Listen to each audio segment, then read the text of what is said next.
ನಮಸ್ತೆ. ನಂಜಪ್ಪಯ್ಯ, ರಾಜ್ಯ ವಿಜಯ ಕರ್ನಾಟಕ ರತ್ನ ವೇದಿಕೆ ಅಧ್ಯಕ್ಷರು.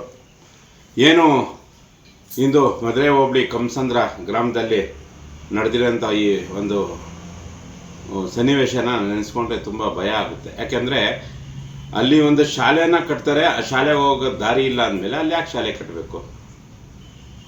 ಅಲ್ಲಿ ಒಂದು ದಾರಿ, ಶಾಲೆಗೆ ಹೋಗೋದಕ್ಕಂತ ಒಂದು ದಾರಿಯನ್ನು ವ್ಯವಸ್ಥೆ ಮಾಡಬೇಕು.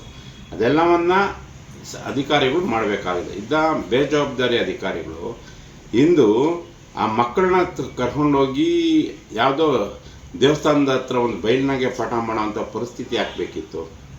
ಅಲ್ಲಿ ಬೀದಿ ನಾಯಿಗಳೆಲ್ಲ ಇರುವಂಥ ಜಾಗ. ಅಲ್ಲಿ ನಾಳೆ ಏನಾದರೂ ಮಕ್ಕಳಿಗೆ ಹೆಚ್ಚು ಕಮ್ಮಿ ಆಯಿತು ಅಂದರೆ ಇದ್ರ ಹೊಣೆ ತೊಗೊಳೋರು ಯಾರು?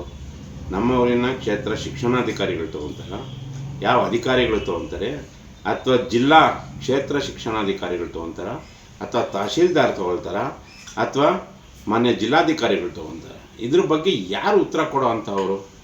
ಯಾರೂ ಇಲ್ಲ. ಇಲ್ಲಿ ಎಲ್ಲ ಅಧಿಕಾರಿಗಳ ಬೇಜವಾಬ್ದಾರಿತನದಿಂದ ಇಂಥ ಒಂದು ಕೆಲಸಗಳಾಗ್ತವೆ. ಸರ್ಕಾರಿ ಶಾಲೆಗಳನ್ನ ಇಂತಹ ದುಸ್ಥಿತಿಗೆ ತರ್ತಾ ಇರೋದೇ ಈ ಅಧಿಕಾರಿಗಳು, ಬೇರೆ ಯಾರೂ ಅಲ್ಲ. ಯಾಕಂದರೆ ಅಧಿಕಾರಿಗಳಿಗೆ ಸರ್ಕಾರದ ಕೆಲಸವನ್ನು ಬೇಕು, ಎಲ್ಲಾದರೂ ಸರ್ಕಾರದ ಸೌಲಭ್ಯ ಬೇಕು. ಆದರೆ ಶಿಕ್ಷಣ ಮತ್ತು ಆಸ್ಪತ್ರೆಗಳಲ್ಲಿ ಸರ್ಕಾರದ ವಿಶೇಷವಾದ ಸೌಲಭ್ಯಗಳು ಇರಬಾರ್ದು. ಯಾಕೆ ಹೇಳ್ರಿ, ಎಲ್ಲ ಖಾಸಗಿತನದಲ್ಲಿ ಹೋಗಬೇಕು, ಜನಗಳ ದುಡ್ಡು ಕೀಳಬೇಕು. ಅಂತಹ ಪರಿಸ್ಥಿತಿಗೆ ಬಂದಿದೆ. ನಾನು ಈಗ ಕ್ಷೇತ್ರ ಶಿಕ್ಷಣಾಧಿಕಾರಿಗಳಿಗೆ ಈ ಒಂದು ವಿಡಿಯೋ ಮುಖಾಂತರ ನಾನು ಅವರಿಗೆ ಒಂದು ಎಚ್ಚರಿಕೆಯನ್ನು ಕೊಡ್ತಾ ಇದ್ದೀನಿ.